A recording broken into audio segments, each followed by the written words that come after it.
Welcome back to Collectors versus Creators podcast. I'm your host, JG Collects. It's a rarity for me to be in the studio, but I actually had time this weekend and I had to bring one of my favorite people on that I've met in the convention scene just from doing podcasting.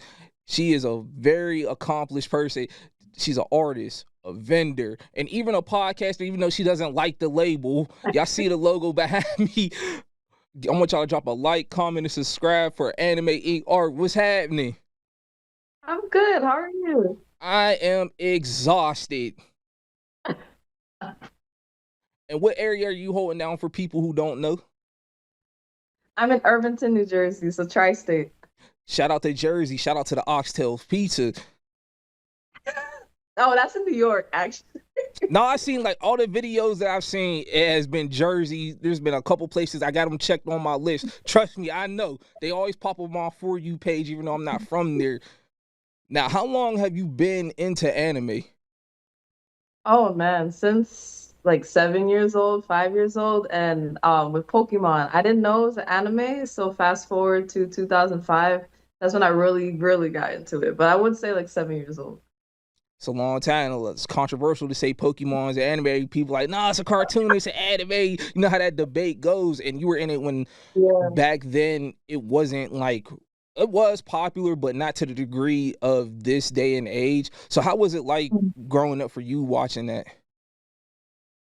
It's like a mixed bag because the area that I live in, is there's still people that like are afraid to say that they like anime. It's just that we don't have as many conventions here and everything. So growing up, luckily my parents were very understanding, even though they're West Indian. So you know how they can be sometimes, but they always encourage me to like what I like. So even though my dad would be like, "Oh, wait, are you watching it without subtitles?" It took him like 10 years to realize like, "Oh, like I'm actually watching it with like translation."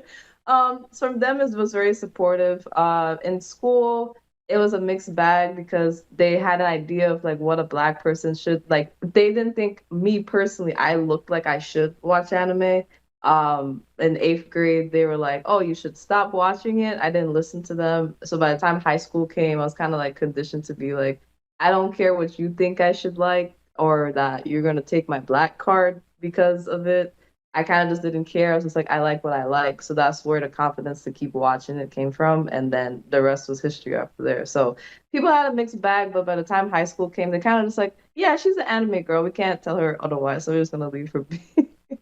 Hey, that's what's up that you stood on business, because back then a lot of people like they watched it in secrecy, or in my era it was actually popular because you started off with Pokemon. I came up when that Pokemon craze was just like at its peak, where we were just out here doing the most for Pokemon cards.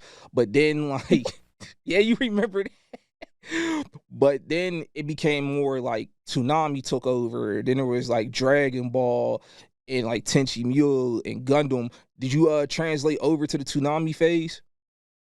Oh yeah, definitely. Like since the beginning, like since when it came out, like around 2005, like when Bleach and Naruto, Zatch Bell. I feel like I'm showing my age a little bit, but all of those were out, and when it used to be in the morning, like that's how long I like been on Toonami. Like when it used to be like in the mid like evening, like before the late night, and then it like disappeared, and then that's when it finally went to nighttime. Like that's how long I was watching Toonami, since like it started like in the mid-afternoon when kids were able to watch it, and then they switched it to like it's like at midnight until like 4 o'clock.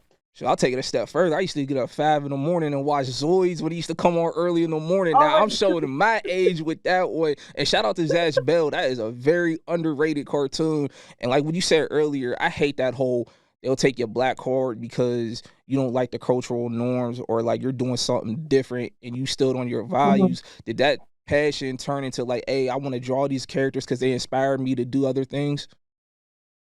Yeah, yeah, it did. I started like just because I'm self-taught, so I didn't get to go to school for it.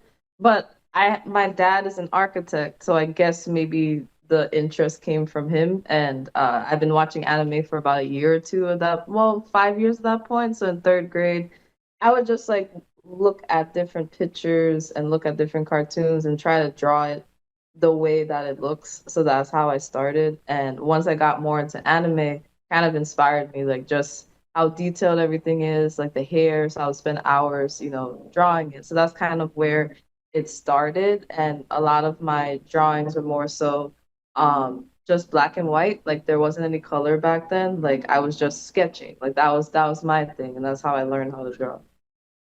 What was the first piece that you started with? Hmm. I can't remember if it was like Bratz, like it wasn't anime related at the time because it was like that's when I first got into it. It was on my like it's kind of weird to say, but it was on like my pajama pants, like when they used to have like the matching sets. And so one day I was just like, okay, I guess I'll just like draw what I see because I had just like took it off to do something. And so I just spent hours drawing that, and that was like the first thing that I drew or tried to draw. I ain't gonna lie, I was definitely thinking you was gonna say something different though. But shout out to Bratz though, that shit is still going strong though. Now, how long have you been like actually been like drawing professionally? Oh, so drawing for AnimeInkArt since 2021. So I was drawing throughout my whole life. Sometimes I'll get them as gifts, or in my art classes, they're like, "Oh, you have a talent for this," and people wanted me to do it to sell it. But at the time, I was like, I don't think I'm doing it because I want to. It's because they wanted me to. So it took a while. And then, for everybody's always after the pandemic. For me, it was after I got married and my cousin died. I don't know, the spark came back again because I had the idea or like I wrote it down in my goals for 2020. It just didn't happen. So once that happened and some things happened and I got married, I said, let me just try. So I started with Redbubble, just trying to design and the color, like for my that's in my drawings now, started because I wanted to do it professionally because I still draw traditionally, but I color and I digitally edit it. So that's where the style came from. It was kind of just like a way for it to be more presentable on like clothes and do it professionally. So since October 2021, that's when I started learning how to incorporate all of that. Shout out to you for actually using your COVID time for good, because a lot of people definitely was doing no most. You wasn't out here scamming. You was out here drawing, Yeah. trying to figure out how to make a career for yourself. At what Yeah. point did you realize, let me try to make it into a convention with this? So my track was interesting because I am like this I was a science route and I had to just learn as I went because I kind of wasn't a social media person, and when I decided to do it more as a business, I just jumped into it. Nobody knew who I was at all. So I just yeah, like that's how it kind of like started, and yeah, pretty much. How hard was it for you just getting started, being a no name at that point, and then just figuring out your own style and even It was definitely a lot of trial and error. I think at first was because I'm not a social media person, having to show my face on camera was still a thing that I had to get used to. Especially because I used to like just draw for Inktober and then disappear for a few months. So I kind of just had to find a way to post my content at first to make me feel confident. So that kind of started with slideshows of my artwork where people that were like OGs back in the day that like saw me from the beginning, I would make different designs and then show them like from the beginning stages to the end stages, like a slideshow, like Movie Maker. And I got suggested to try TikTok, and I would post my stuff there. I just didn't get the reach that I thought I would. And over time, it was just the people that try to help with promotion, and I did that once, never again, because there was like a lot of bots and real people and bots, but then things would like the followers would drop, and I was like, okay, this is weird. People would try to help me like in terms of promotion, but I didn't have the experience in that. And I had a period where I was like, this is a little bit too much. Let me just figure it out on my own. And in 2022, that's when I started AnimeInkArt Black Brand Spotlights because for me, I always wanted to find other people that were like me, that were Blerds, that liked anime. That would be my niche for my business. And that's where I came across Famicom Online, like the community. I was suggested to it when I was highlighting different creators. Shout out to Anubis Cosplay. He introduced me to the community, and that's where I started learning certain ways to like promote my content. And the one that stuck was when I started cosplaying to like present my art because it was kind of like a creative way for me to say, this is what I'm creating, like my love for anime, my love for cosplay to promote it. And then that's when people noticed. And they also noticed because I was showing support to the community and it became a mission statement for my brand. And through the different creators that I met, whether it was cosplayers or different artists, I kind of just like researched what they were doing, like the transitions, like how they were promoting their art, and some things stuck. So that's why I have a lot of transition videos. Like I've learned from other people from their videos and what worked for me, and I just use what worked for me. And that's kind of like how I go about things. I observe, I see what works for me, what doesn't work for me, what could work for me in the future. That's kind of the lesson I had to learn. Like I couldn't do it all on my own, like with no knowledge. I kind of had to search around and find the community and see what they're doing and what works for them.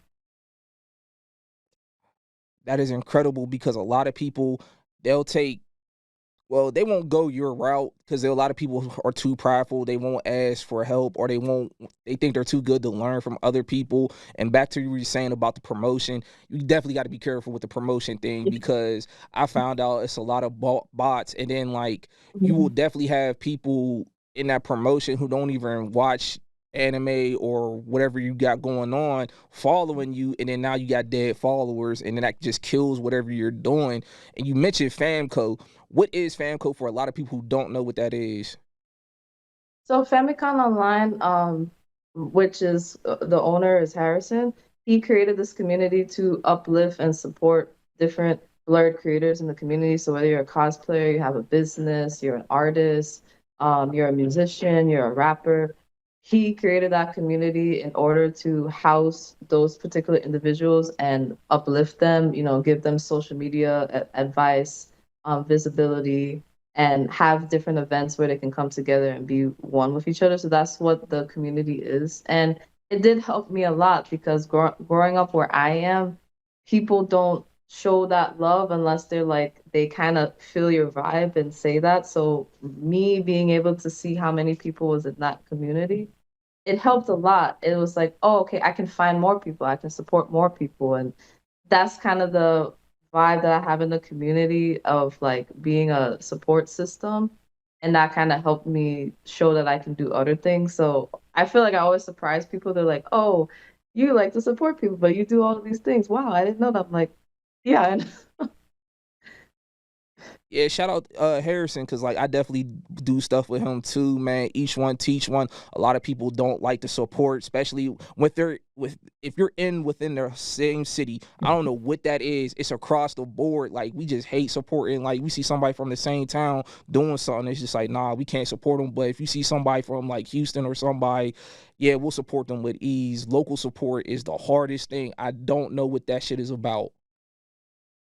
Yeah, I can agree with that. I don't know why that is. I don't know if like because they're familiar with you and how you grew up and they're kind of just I don't know what it is in our community where it's like they wait till they see the success and then they're like, "Oh, well, now we can bank on you." I think in the beginning they think like I don't know if it's because of the area we're in and it wasn't encouraged. They if it's something different from what their environment is, they put this fear on you that it's not going to work out or is not going to succeed.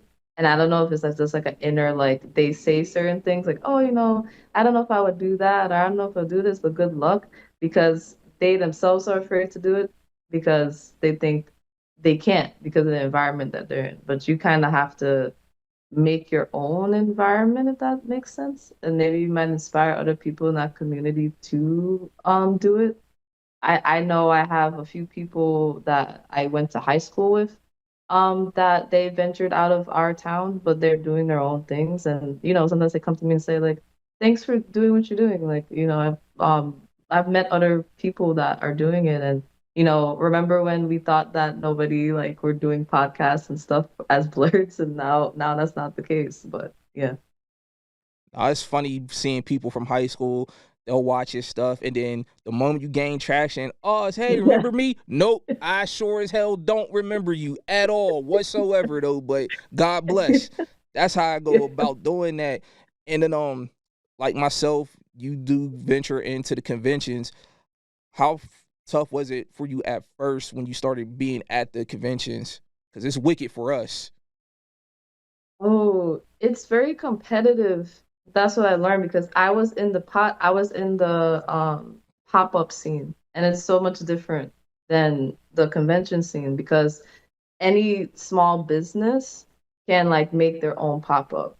The pricing of everything is much cheaper on the pop-up end, but if you're like me, that's very specific and is very anime related, you may not get the attention that you need. That's what kind of pushed me to be like, I need to find conventions, even though the pricing is much higher, the logistics is a little bit different because if where I am in the state that I am, we only have like maybe 6 or 7 conventions. Some are always like within 30 minutes to an hour away. So I always have to factor in like I need to take time. Do I need a hotel? Do I not need a hotel? If you're gonna travel out, you have to not only is it the cost for the convention, because some are first time conventions, but you have to make sure that they're promoting properly because sometimes you'll go to a convention. That's the thing that people need to understand. When you go to a convention and event, you can't predict how much you're gonna make. So you have to be mindful of if I spend this amount of money, am I okay with not making it back?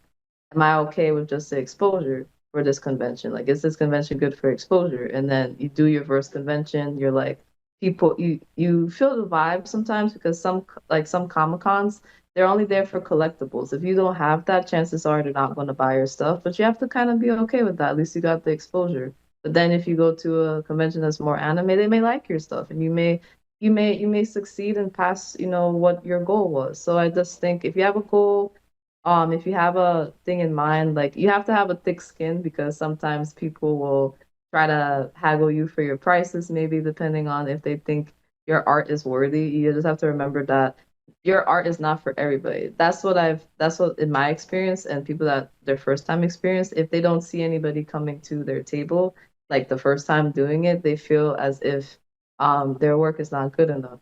But I think you just gotta remember that not everybody's gonna like your art, but some people will, and that's the lesson I had to learn. Because as I'm and how to set up your table to be more presentable to people. That's also the hardest part of doing like artist alley conventions because there's so many different talented people. It's at the end of the day, it's like going to a grocer or a supermarket, and everybody has the same things, but they're packaged it differently. So people is gonna follow whatever they like. So that's kind of like what I had to keep in mind also doing these conventions.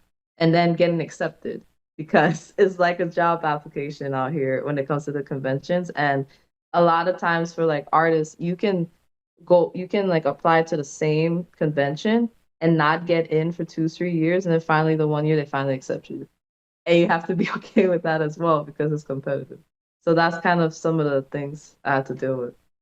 Yes, it can be very discouraging. I have a lot of people who are like getting into like vending and stuff. They ask me questions, what does it take to get into the conventions, what's it like, etc. And you said something that's very important. You have to have thick skin. You have to have, because you're going to have days where people just they look at your stuff and they just walk past. I know that has Mhm, to be frustrating. And then also another thing, the cost of actually getting into the con, because getting into is just half the battle. You got to pay the vendor mhm, fee. You got to make sure you have your hotel, parking, food, mhm, finding time mhm, to get food at the conventions too, because they do not bring you food. So it's mhm, nice to have like somebody there. And then also you have to pay for a chair. You have to pay for so much little goofy shit. A lot of people don't mhm. realize like the convention scene is kind of fucked up for real though. But it is an opportunity for you though. And then another thing that's also like kind of a huge issue is a lot of conventions don't say what their convention is more geared towards, because you might Mhm, apply for a convention, you might sell plushies, but it's geared more towards mhm, trading cards. So now you're just mhm, sitting there with your plushies. Nobody wants those. They're looking for trading cards. So like you have mhm. to find the convention's niche too. That's another important thing. Yeah, that is a very important thing because for somebody like me, I don't do comics, so I try not to go to comic conventions because if you're just like an artist that's just selling your wares, they may not be focused on that. But if you have an indie comic, I would suggest you go to Comic Cons. Now, With the anime conventions, it depends because sometimes they mix the two and people still come. But it just depends on, I guess, probably sometimes you can do your research or just ask other artists, or some of us, like, if we can't go to the convention as because we missed the deadline for the application, we'll go to the convention. We'll talk to the artists and we'll be like, how was the convention? How's it going? What's your suggestion? What are the pros and cons? And sometimes that kind of gears are, we'll go next year. We think we fit. Like, that's what some people do. Now, this is something I want to ask you since you are on the artist aspect and you apply for these conventions. What do they look for when you're applying? Like, how do you market yourself to the convention? So it depends on the con because there's different types. There's some that are first come, first serve. So most advice that people give me is like a lot of them ask for a portfolio. So you kind of have to work on your portfolio and you have to keep updating it. So for some conventions, you have to keep in mind that not, so if you're a fan art type of person, keep in mind that some conventions you want to go to, make sure you check that they don't ask for a requirement. Some conventions ask for you can only have 25%, 75%, so 75% original art, 25% fan art. Some are 50-50, some are 60-40. So just check that out because sometimes if you're applying, I've heard that you just have to tailor your portfolio and like your art that you're showing to accommodate for that because like they will require you to be like you have to split your merch up to that percentage. And then others encourage that. And then some just want original. So depending on what you're applying to, if you have both, that's great. You just have to tailor your portfolio every once in a while, depending on what you're applying to. And some are first come, first serve. So you just have to like a con that you want to go to, just search it up, make sure you find out when the deadline is so you don't miss it. It's very easy to miss a deadline because a lot of times the deadlines are 3 to 4 months before the convention because they need time to select people, make sure you get accepted, get your invoice and all of that stuff. So if a convention is in February, chances are that the application was since June.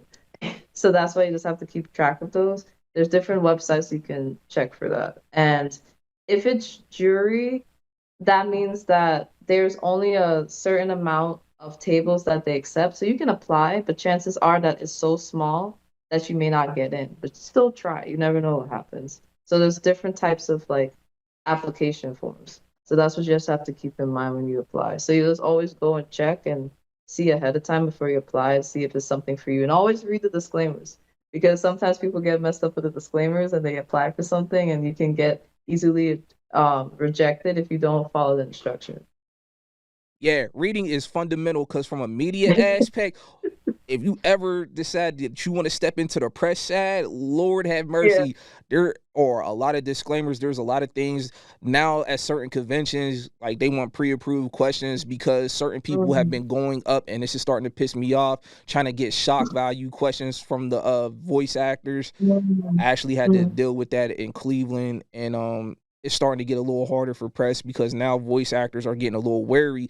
Luckily, a lot of them know me, so they're willing to talk to me. Which, hey, but when it comes to like the deadlines and acceptance, it's definitely different from y'all than media because sometimes our deadlines will be like a month or two Mhm. before the con, and they'll tell us 2-3 weeks before the con.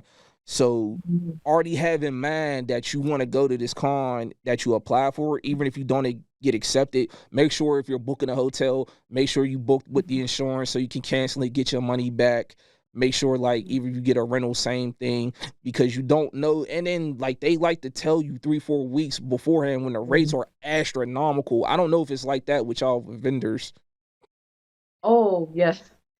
Each one is different. So I did mention like the what was my norm to begin with, where if a convention's in January and you try to check for the application in December, it's gonna be closed because that's how much in advance they need it. Now, I will say when it comes to acceptance, it is a mixed bag. And how you mentioned that you should prepare as if you're going to the con, I can't stress that enough because some of these cons, when it comes to communication, they they may be so busy trying to figure out who to accept. And sometimes like if let's say you're put on a wait list, there's chances are sometimes they may ask you to come because somebody dropped out. And if you really still want to go, you should just prepare for that. And sometimes that's like 2 weeks before. And then other times, like you may not, you may have applied, like when I applied for Awesome Con, but I couldn't go. I applied since September and I didn't hear from them. But then they finally responded to me in January. And if I planned it better, I would have. But that happens to people. Like sometimes they only get the acceptance within a month, and they have to make sure they have the things they need and to travel, especially if it's an out of state con. So it depends. Yeah, because there's definitely a very financial business aspect to this. And another thing, and this is a new thing too, a lot of these cons are starting to overlap each other because I'm going to do MomoCon, then next week Colossal Con, then right after that I got Anime Columbus. It's crazy. You really have to prepare and budget all this out because now all these cons are kind of competing with each other where they're trying to be over top of each other. I don't know what that shit's Yeah, about now, and it's starting to get frustrating. And I hope the community voice their frustration about that.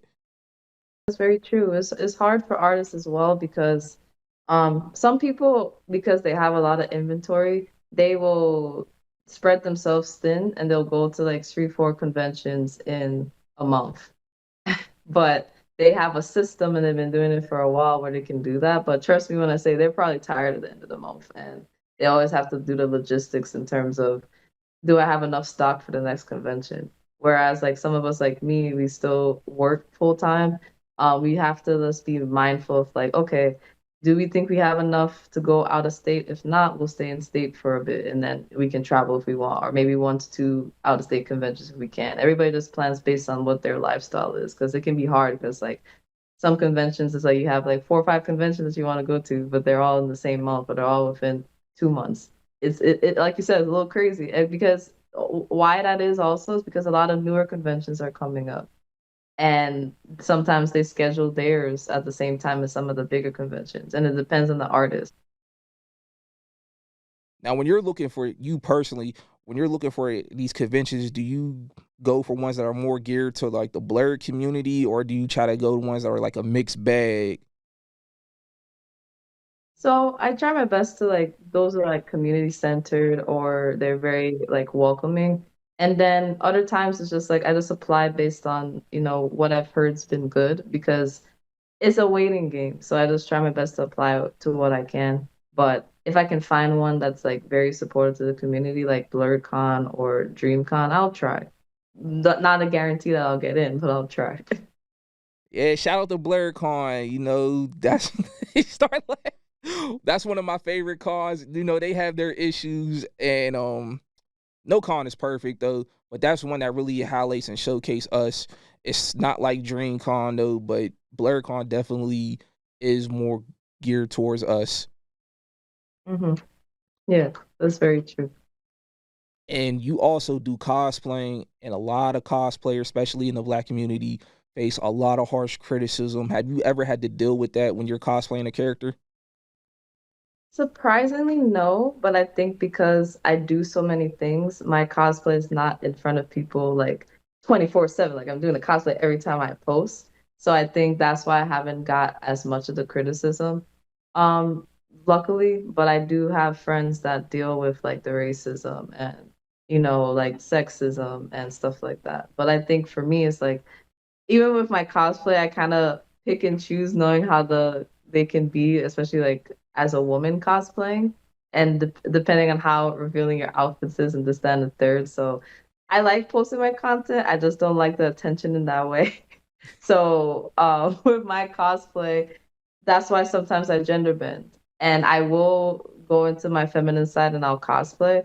But due to ordering certain things, I size up sometimes, so I have a sense of comfortability. So maybe that's also why maybe sometimes I don't get that because I'm just here chilling and then I post and I go. So I don't know, but look, I thank the Lord that there hasn't been too much criticism as yet.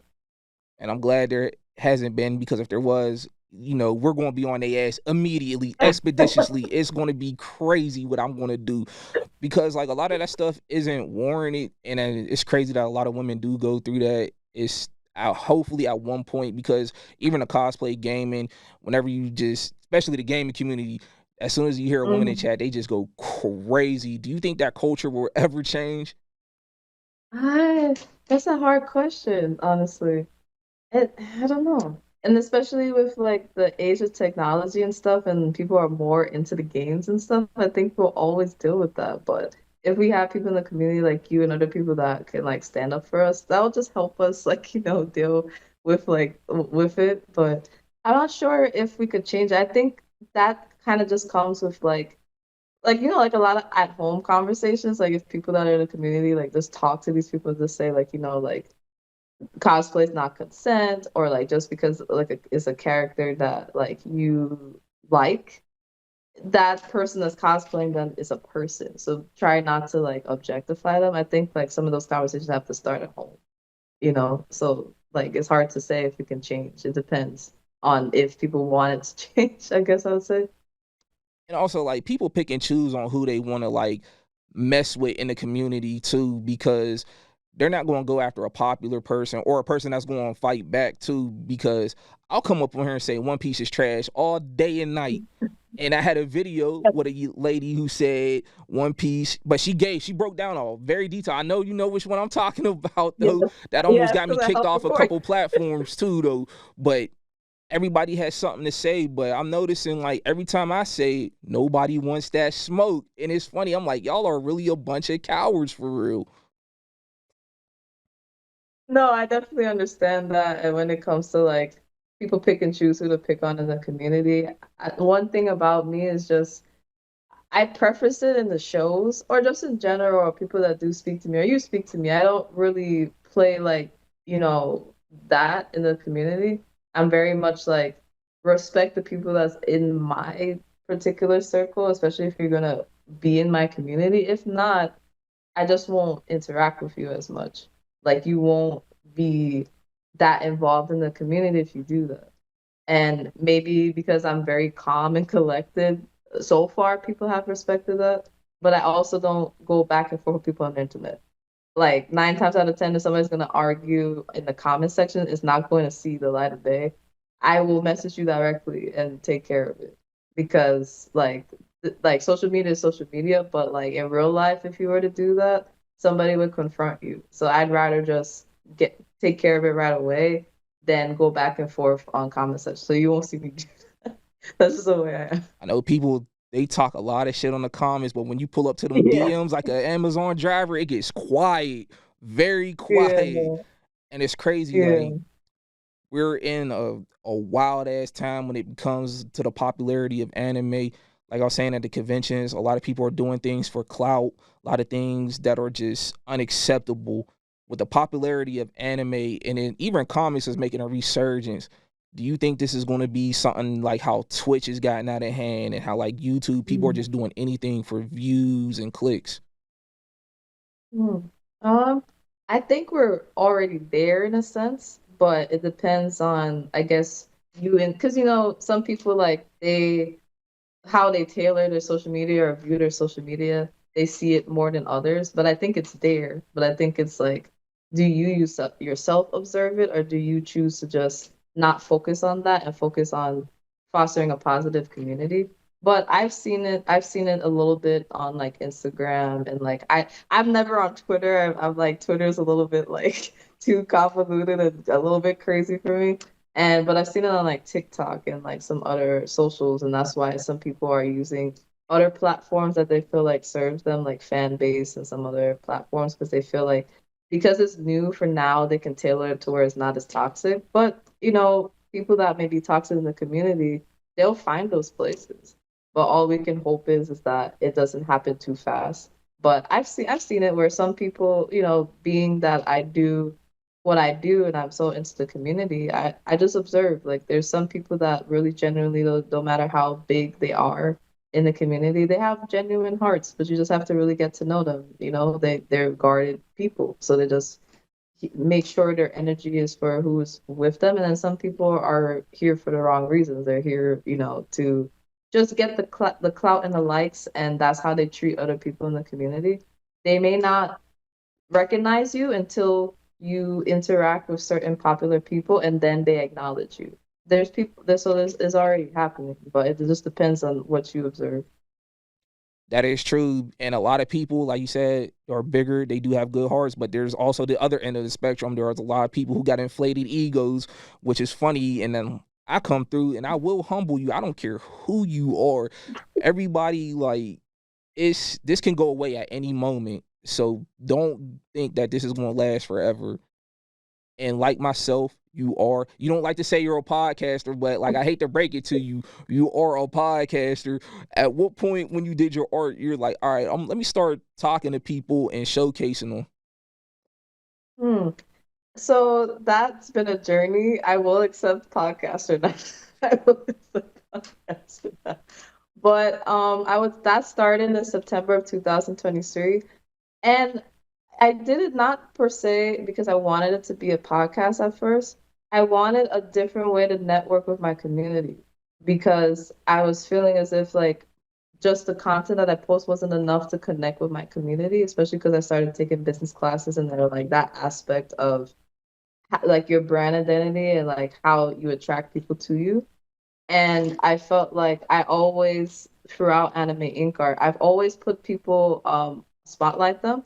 But for people that before Anime Ink Art Live Talks, it was called Anime Ink Art Black Brand Spotlight. And that started around the time that I was in Famicom because I met all of these amazing people and I'm like, I should share them. And then that's how it became my mission statement. So I would find somebody, post them on my page, tag them. I would like go and find like all like certain content that I liked. Then I'll make it a thing where I'll like post my favorites, and then at the end of the spotlight, I would put like their social, like that where people can follow them. And that's kind of how it started. That's how certain people found me. And but I felt as if I continued to do that, it would overcrowd my other content and I wanted a different way to do that that would be more personal. So then one day, I contacted one of my friends. Shout out to Obsidian Comics, and I was like, I'm scared to go live because I'm in between an introvert and an extrovert, and sometimes having to like talk by myself was a little bit intimidating because I feel like I'm like talking to myself. But if I'm talking to people, I love doing that. So I said, I want to talk to some of the creators that have been supporting me for a while. I just want to have a genuine conversation of maybe people don't know what they do fully. Let's just have a chat like that. Let's just talk about how we can support each other better in the community. Because I would have friends and like that same friend where they're like, we need to do more things to like support each other and uplift each other and have conversations about what we can do to support each other because some people feel like they get overlooked. And I was just like, yeah, I don't really care if the person's big or small. Like, why not? Like, let's just have a conversation. And that's where it started. So I just kind of like asked people that I knew like for a while, and that's kind of how it started. And that I just started doing it on IG Live, and then the rest was history. I now looking back on it, I just don't know. Sometimes I'm just surprised it kept going the way it did. It's because people just liked the format. So genuinely, it was just a way to network with people and just have them a little bit more personal. So it's Anime Ink Art Black Brown Spotlight, but personal. That's how it turned into Anime Ink Art Live Talks, honestly. And I do thank you for your platform because you had me on before, and then you put me onto a whole bunch of other people too. And I just love how everybody's networking and uplifting each other. And then you definitely provide that. How did you even figure out like a schedule to fit all that in? Because you do work, you do cons, and you do live. Started thinking about doing live, but also worried about people jumping in the comments saying something goofy. I'm a Mhm. crash out, so I know how I'm gonna go with that. Oh, so for me, it's like the way my job is like I always have to let people know how the schedule is. So I kind of tailored it to like my schedule. So I always have to work at least one Saturday or Sunday, like a month or bi-weekly. Like that's just how it works. But the thing is about my schedule is that I always work in the mornings. So I have time after 3:30. And I just had to figure out like what was the time that people are usually on social media and I found is like, between like 7 to 9, like people just like out of work and they're just chilling, 10 o'clock's a little bit too late. Like after 9 o'clock it falls through. And usually after I run all my errands, I'm like, okay, realistically I'm home by 7, I could like not be rushing too much.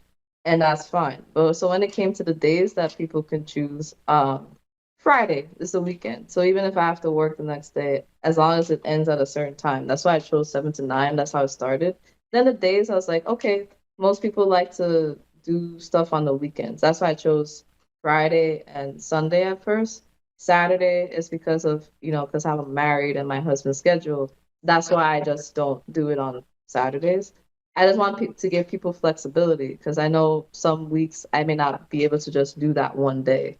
So in the beginning, I like had like a Google document and I wrote the days for each month and then I would give it to people, but I felt like I had to keep updating it. Like I would like have it in like red, whoever took it and whoever did.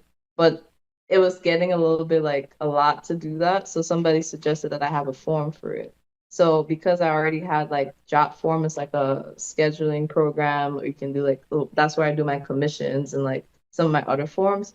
They had a scheduling form, so I did that. So I just selected like the days of the week that were appropriate and then the time frame. So now it's just as easy as they want to be in the show, I give them the form, they pick a date and time, I get an email saying that they got it, and then all I tell them is like just give me a picture and stuff whenever, and then I just have it in my calendar so that within like 48 to 24 hours before, I just say like, hey, you're here for this date because I can go back to my email and just choose a person and it has their social media, the date and the time. So now it's made it much easier than having that Google document. So I just kind of just have to learn as I go, and like the suggestion to get a Google Doc helped. It helped tremendously, I tell you, because having to go back to the Google Doc and like highlight it in red was getting annoying. I bet, and shout out to the suggestion, shout out to growing, because like you always gotta evolve yourself doing this. You will always find new equipment, new ways to do things. Don't ever stay pat at what you're doing because you will fail doing that. Now, would you ever do what I do, how I go to the conventions and I have boots on the ground doing in-person interviews like that? So I know when we last spoke about this, like just in person, it was before BlurCon, and I was kind of just like, I don't know, man. Like I'm not sure if I should do that. But because I couldn't vend as an artist, shout out to Tafari from Blur's Eye View. He's also part of Blurred Station. They were doing their, in 2023, they started their press station live stream. So that's like a form of press. I didn't do that the year before, but this year because I didn't get to vend and he knew the situation, and at that point I did a lot of my own show, and he saw like how I could conduct interviews at this point. He asked me to personally be part of the press for Blur Station. So I kind of had to just that was my first experience. So now at least I had one experience doing it. And I liked it, it was a learning process, of course, because it's just like, do I have the right equipment? Can I use their equipment? How do I tailor my questions? Because I can't ask the same questions that I ask on my show. It will take too much time. Like, I have to tailor it to 5 to 7 minutes. So it gave me like an understanding of like, okay, this is what I could do, if I do it in person. I just have to work on, so I would say yes, I'll probably try my hand at it eventually. I think I just like how with anything else that I've done, I need to be just ready, have the right equipment, and then just put the confidence in me, and then I'll do it. Because the one thing about it is like once I say I'm going to do it, I will do it. During that in between period, I just have to prepare, and then once I prepare, then I'll go and do it. So when I decide to apply, I'll let you know. And let me please, because I'm gonna give you some advice right now, because there is definitely a huge learning curve at the Blur station. Yeah, Shout out to them. It's a controlled environment, so you can do an easy yeah, interview there. Normally, when you're doing press, you're not in a controlled yeah, environment, so you're going to need a yeah. videographer. You're going to have to find like a time to like do these interviews. I always suggest doing Friday, Sunday. Those are the like least crowded days. You're gonna have to deal with people trying to walk through. People don't care. They'll actually look at you and then get mad when you chase them down too, which is crazy because I actually had to do that before. And then when it comes to equipment, Lord have mercy. I've spent close to I'm probably like at 8 or 900 right now on equipment because you need Yeah, different type of transmitters and mics for the controlled environment too. And then yeah. when it the biggest thing like you said, tailored to like 5 to 10 minute questions because you want to get in and out as quick as possible, but you want to get the most information out as possible. So I freestyle all my questions because I'm not going to prepare questions because there's power in a lot of these questions and you don't know how people are Mhm. going to react. So I kind of like fill out a vibe and then, all right, I could ask this type of question. I could go there. I could do this. Okay, yeah, I'll definitely keep that in mind. That's something that was the first thing I asked. I asked a few people that did the press before because they do press outside of the live stream. Shout out to Neon Nor Vibes. So that was the first person that I asked.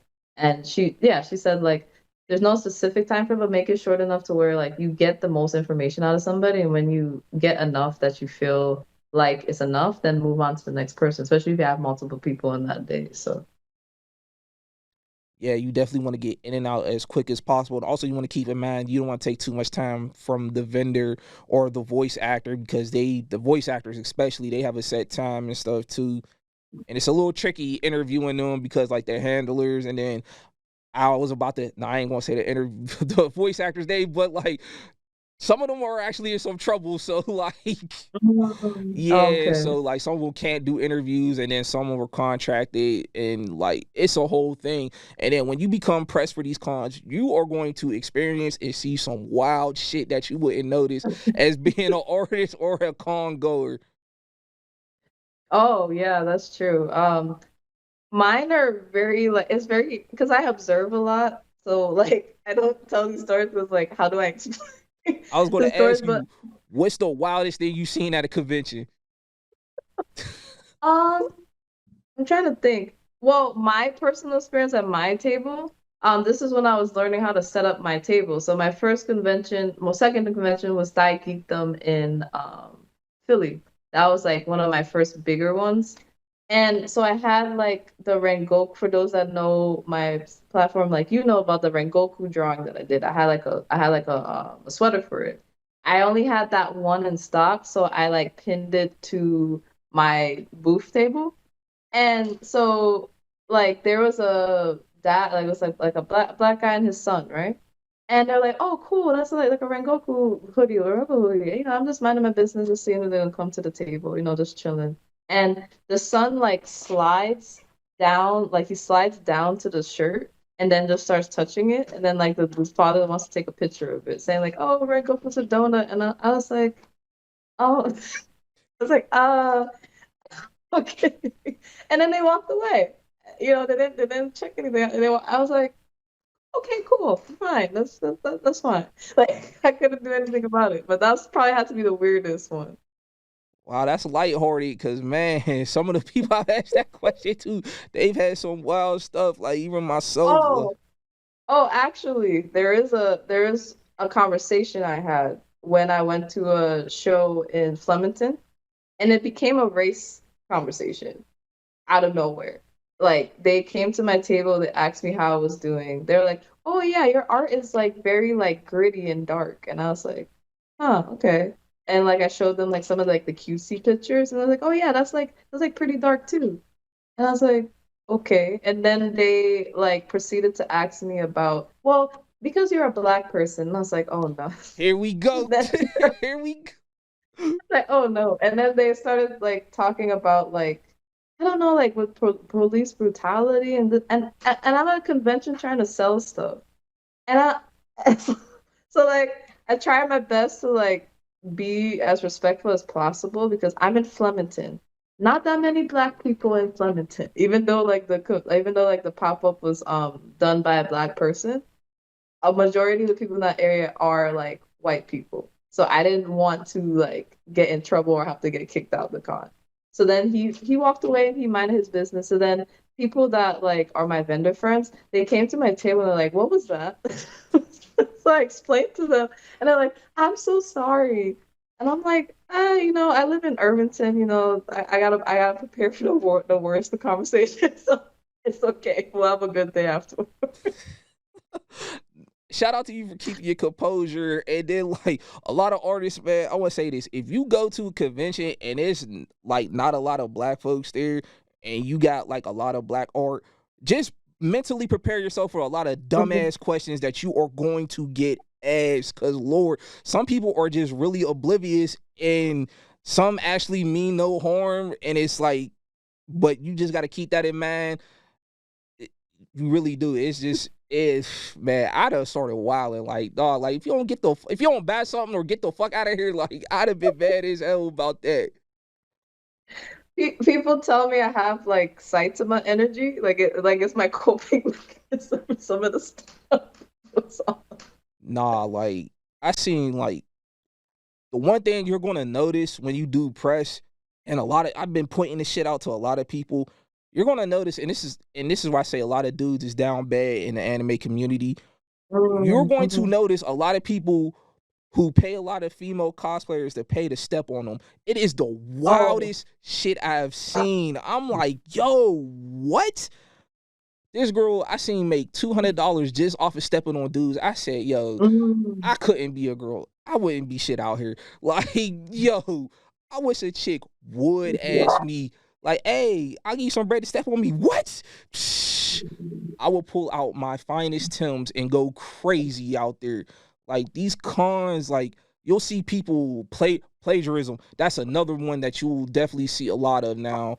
I know Ozzy the Virus is going through that, and people stealing people's artwork too, like literally Yes. stealing it off the table. Like if you're not paying attention, people will swipe it. You got to be careful.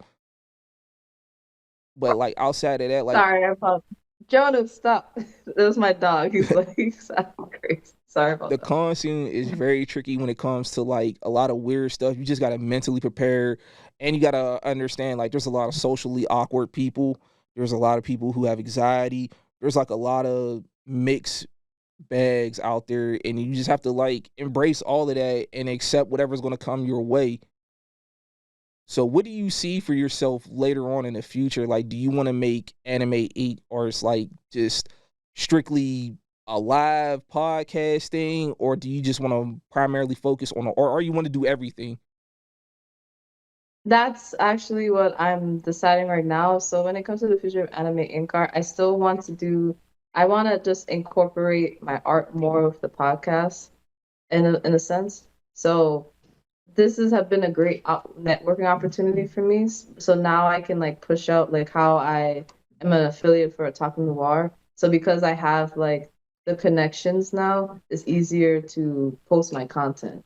I feel like I'll always do Anime Inc. or live talks, but then incorporate myself like how some podcasts are like they share their art, like support the art, like in the background of the podcast, or like the cosplay stuff. So now I'm making more of an effort to at the end of the shows like show what I do, because I always do that, but I just feel like now that I have the platform, I need to remember that I'm doing my own stuff so that it doesn't overshadow that. But I also tailor like the brand, especially because I've been doing the rebrand, just to let people know that it's an intersect. Because for me personally, the cosplay is like an art form, so that's why I feel like it still fits the anime ink art live talks. But for people that first come in, I just tailor it to say that it's a brand that I created for my art, and that community and cosplay and art intersect to create the brand as a brand identity, so that I can incorporate as much as I can. But I am getting back to the art portion and the cosplay portion, like you saw, because I just needed a break because, life kind of hits you. And I was hit with a lot of stuff at once while I was doing the show and I was doing the art. So for the podcasting, it's a little bit easier. That's why I had to push it at the time being so I can get the connections for the art moving forward. But with the art and the cosplay, I spent a lot of time in like detail, and so everything from like how the art is drawn to when I make the cosplay, I'm always thinking about like the character I created, what goes behind the character, and sometimes even like the audio and like the how I do my transitions and everything. Once I know what the audio is, I'm attaching it to like the character and the aesthetic that I have for my brand. So that takes a little bit more time. So if I'm not in a mental space to do it, I need to give myself a break to do that. So that's why sometimes the show may intersect during those moments. So I have time to bring that back to the spotlight. So that's kind of how it's gonna go for now. So it's always going to be a mix, but I'm making it a more structured mix going forward. And so that's how you deal with the question that you always ask everybody on your show, how you deal with burnout. And I love how you just explained that, because that was going to be my next question for you, but you definitely went into detail about that. So do you see yourself actually doing this like full time as a career where you can quit your job? I'm still not sure. That's my honest question to that because I outside of like doing anime ink art, I'm a very money conscious person. Like I don't like to like spend too much and I like having stable income. And that's the thing that I think like we don't talk about like for us as creators or like us as artists, especially those that still have to do their day job to support this, especially when you don't make sales every month or it takes a few weeks before you get that income. And then a lot of artists, they do commissions, which I do, but it depends on how much you get to promote it. It's not as stable enough for me yet, especially with like bills and everyday life expenses that I have outside of anime ink art. And now I have expenses for anime ink art. Now I have to file taxes for anime ink art. So that's extra money. I'm not as comfortable yet to say that I can do it full time. Hopefully, but also with my job that I have on the side is science related. I also have an interest in that. So it's hard for me to say that I would want to leave that just yet. So I'm kind of in the middle. I'm enjoying what I'm doing with Anime Ink Art, but I'm not ready. I'm not sure if I'm ready to do it full time yet. You found a good balance, and a lot of people who get into content creating think like, we got a few views, we got a following, maybe we could just quit our day jobs. And you get shamed for having a day job now, which is kind of crazy to me. But you got to understand that this is also another form of a business that you have to have income. This is actually supplemental income, for real, for real. It's not supposed to be the main thing, not yet. Eventually we'll get there, and there's a business expense, and a lot of people don't even do their taxes properly. They don't market themselves properly. Even as press, like, you gotta have to negotiate, like, all right, if you want me to go come out here, here's what I charge, this, that, and third. Yeah, that's true. The people don't realize like how much costs into it. And there's brands that like are very popular and they also work day jobs, but you may not know that because they only share it when they're comfortable. Like I know a few popular brands where they make income from their business, but they're making like high quality like merchandise. Hmm. Lalani, for example, like she makes amazing like anime related like women's attire. She works like 2 to 3 jobs because like the quality that she's doing is like high end fashion. That's not that's expensive. And when you factor in like the material that you have to use for that. And then when you go to a convention, you're spending all this money for just creating it. And then you create it. And then there's going to be times like she's actually been vulnerable and she's shown like how much she's made and then what her profit was after the fact. And I thank her for that, especially with her being a bigger creator, because people are like, oh my goodness, I would have crashed out if that happened to me. It's like, yeah, we're not always in the green every single month. You know what I Hell mean? no, So you gonna be in the red a lot of times. And for her to work 2 to 3 jobs and do that, that's commendable, yeah. because man, Hmm. I thought I was doing the most what I was doing. And apparently there's levels to this. But this is the part where I ask everybody what is their top 5 animes, because it says a lot about you. Even though this is your list, you will be judged, critiqued harshly. No, I'm just playing. My goodness, that's such a hard question. I've watched so much anime. Oh my goodness. Okay, so I always share the anime that like got me into anime. Mhm. So one of them is an anime called Read or Die. I know that sounds crazy as a name, but it's just the creativity. So it's set in like a war zone area, and all of the people that are bookworms, they have high level abilities. Like they can use paper and stuff to like fight and stuff like that. That's what made it interesting for me. So Read or Die is one. Another one is more so a classic. It's called Gurren Lagann. I That's still like my comfort anime. I really love that show. Another one I guess I would say is Black Cat. That one was very creative when I first started watching anime. And if I had to think about two, it's always the last two because like I've watched so much anime at this point. Um, I'm trying to think. Uh, I would say um some of mine are like unconventional because like I do love the like the mainstream, but some of the unconventional ones are very good as well. There's one called Psychopaths. That's another one that I really Hey, yo. Hey, that made my day because that's my shit. That's my shit. I like psychological, like a lot of like psychological as well. So it's just the concept of that one. That's why I would put that on my list. I And so actually have a now the fifth, Dominator, fun fact. huh? I actually have a Dominator. And the fifth one, oh man, I don't want to get canceled, but Oh, Lord. pick Let's up hear the it. um, hmm, hmm, trying to think. Hmm. Trying to think. I guess I would say like Zatch Bell, probably. No, Samurai Champloo. Samurai Champloo. You was That worried that about gotta be getting the last canceled one. for that one? That's crazy. What? No, That it gotta is, be Samurai Champloo. Now I'm thinking about it. It gotta be. I'll say this. That is a very unique and solid list. I was not expecting Yeah. Psychopaths to be on there, but like a lot of them are very older animes. A lot of people probably never even heard of some of those. When you said reader, that was like, wow. Since you like a lot of the older animes and you're watching the newer ones, how do you feel about like the new wave of animes where all the MCs are like OP or they're crying all the time? Mm. I feel like I'm just happy that there's some like titles that still have their creativity, and those are the ones that I really like go for.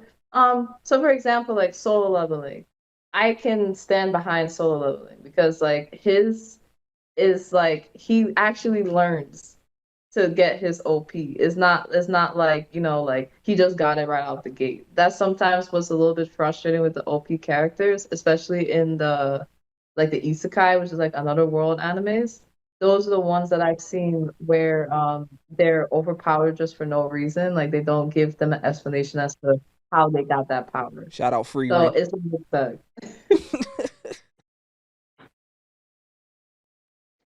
But like, cause like that's definitely a new trope.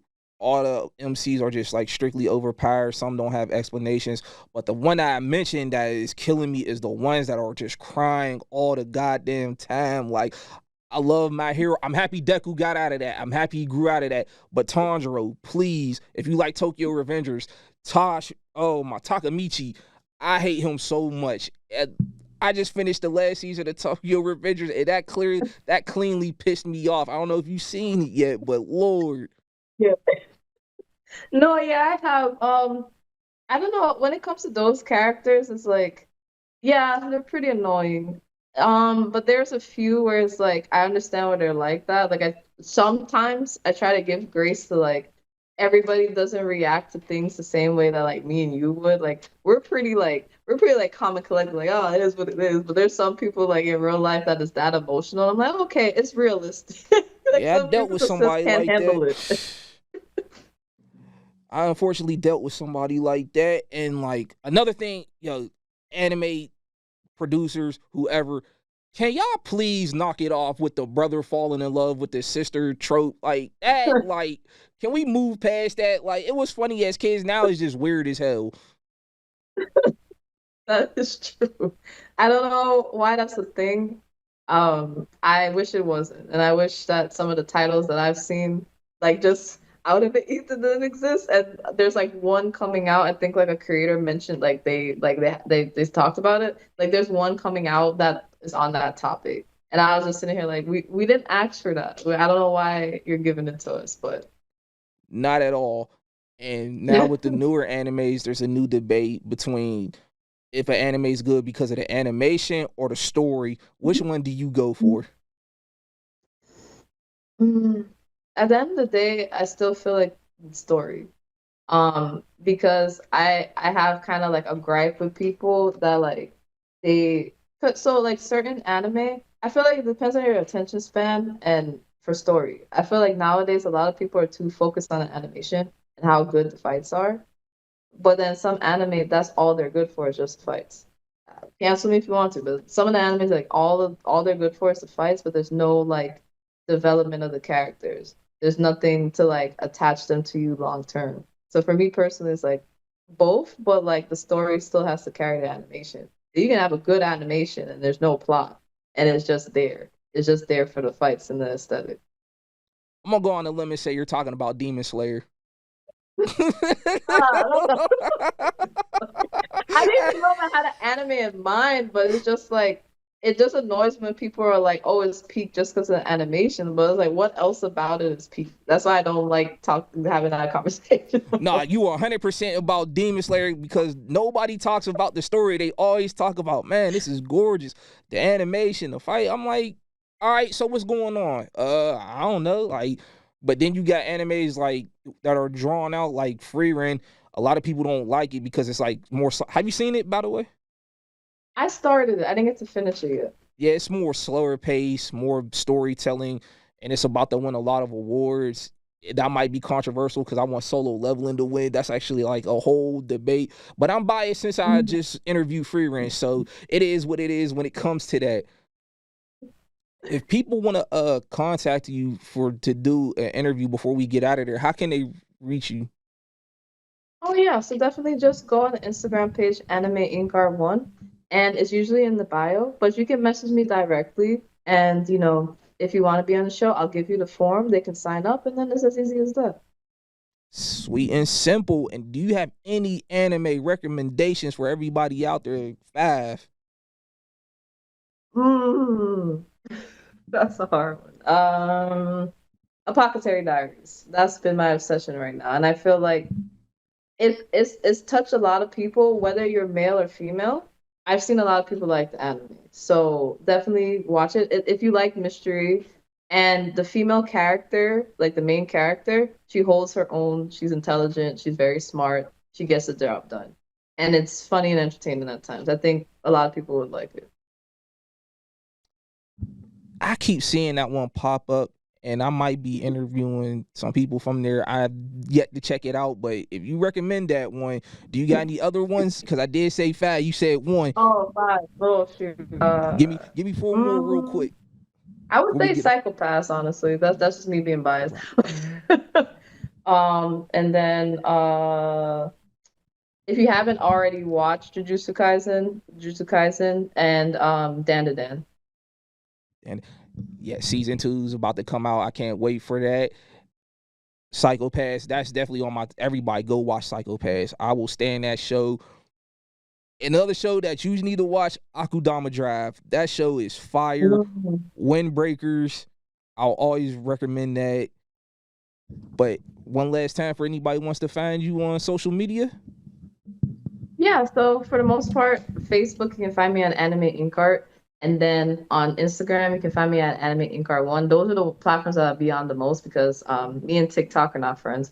But you can also find me on Twitter at AnimeInkArt. So that's where you can find me. Nah, yo, I feel you on the TikTok. Yo, they tried to ban me off of me talking about DMing people's grandmothers and shit. Yo, they sent me a little warning though. But you guys heard all that. I'm JG Collects with Anime Ink Art. Like that, we out.